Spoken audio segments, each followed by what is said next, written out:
Hi friends, कसे आहात तुम्ही? मस्त मजेत ना? मी आशा करते तुम्ही माहीतच असाल. फ्रेंड्स, जगभरात वैद्यकीय क्षेत्रात अफाट प्रगती झाली असली तरी आजही पुरुषांच्या तुलनेत महिलांचं आयुष्य जास्त असल्याचं एका संशोधनात स्पष्ट झालं आहे. आरोग्य तपासण्या, औषधोपचार, आहारशैली आणि जीवनशैलीकडे महिलांचं लक्ष थोडं अधिक असतं, पण पुरुष मात्र अनेकदा या गोष्टींना कमी लेखतात. त्यातूनच त्यांच्या आरोग्यावर परिणाम होतो. जागतिक अभ्यासात हे स्पष्ट झालेलं आहे की उच्च रक्तदाब, मधुमेह, HIV या आजारांमध्ये पुरुषांचा मृत्यूदर अधिक आहे. यासाठी फक्त पुरुषांची शरीररचनाच कारणीभूत नाही तर त्यांच्या सवयी आणि समाजाने घडवलेली त्यांची मानसिकता देखील जबाबदार आहे. तणाव कमी करण्यासाठी मद्यपान आणि धूम्रपानाकडे कल वाढणं, आजारांची लक्षणे हलक्यात घेणं, डॉक्टरांकडे जाणं कमजोरी मानणं आणि उपचार अर्धवट सोडणं या सर्व गोष्टी त्यांना धोक्यात टाकतात. महिलांमध्ये काही आजारांचे प्रमाण अधिक असले तरी त्या वेळेवर तपासण्या करून घेणं, डॉक्टरांचा सल्ला पाळणं आणि औषधोपचार पूर्ण करणं यामध्ये पुढे असतात. या उलट पुरुषांमध्ये आजारांची लक्षणे दिसली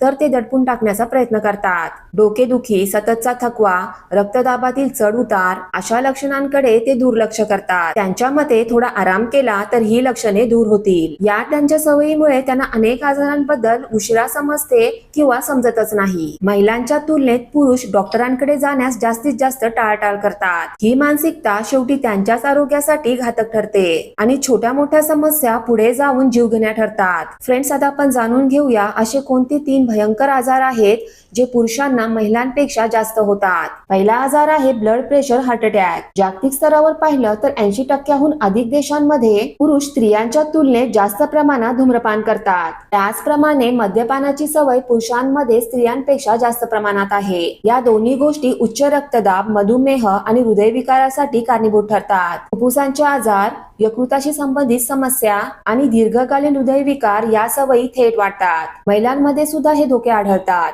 पण पुरुषांच्या तुलनेत महिलांचा मृत्यूदर कमी आहे. दुसरा आजार आहे एड्स, HIV.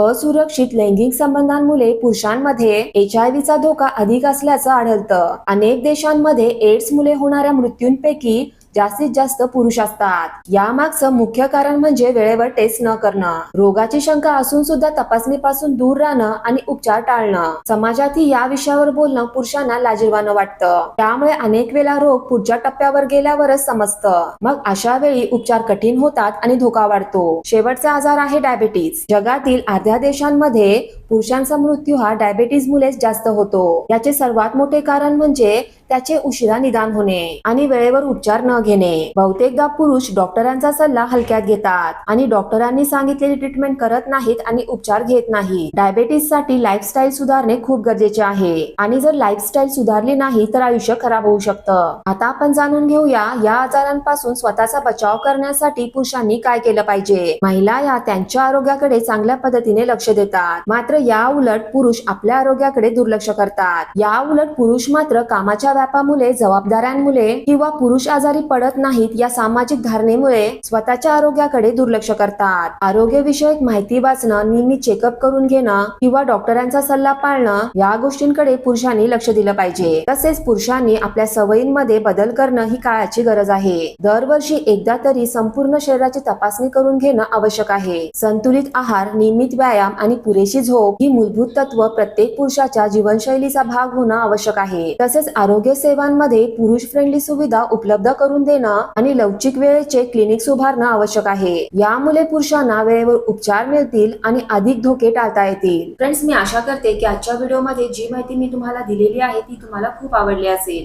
आणि जर मी दिलेली माहिती तुम्हाला खूप आवडली असेल तर प्लीज मला कमेंट बॉक्समध्ये कमेंट करून नक्की सांगा. माझा हा व्हिडिओ तुमच्या फ्रेंड सोबत, रिलेटिव्ह सोबत शेअर करा आणि जाता जाता माझ्या चॅनलला सबस्क्राईब करायला आणि माझ्या व्हिडिओला लाईक करायला विसरू नका. थँक्यू. बाय.